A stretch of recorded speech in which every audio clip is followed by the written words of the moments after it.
Hindi pa ako nakakapagluto ng kare-kare sa channel na to. Kaya magluluto tayo ng corn beef kare-kare. Napakadali lang. Sa isang bowl maglalagay lang tayo ng isang basong tubig at tutunawin lang natin ang isang pakete ng kare-kare mix. Mamasita, alam mo na. Halu-haluin lang natin hanggang sa matunaw, tapos set aside lang natin yan. Tapos magpakulo lang tayo ng tubig at lalagyan lang natin ng isang kutsarang asin. Tapos pakuluan lang natin ang sitaw ng mga 5 minuto at set aside lang natin yan. At susunod na rin natin ang pechay. Blanch lang natin yan ng mga 1 to 2 minutes. Tapos set aside. Prituin lang natin ang talong hanggang sa maluto yan.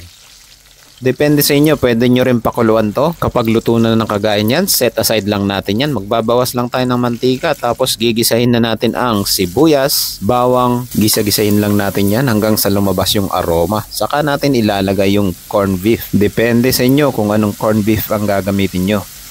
Tapos lagyan lang natin ng paminta at halu-haluin lang natin yan hanggang sa medyo mag-dry na kagaya nito. Tapos set aside lang natin yan. Tapos ilalagay na natin yung kare-kare mix.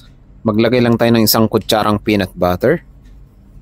Haluin lang natin at lalagyan natin ng konting patis para may lasa.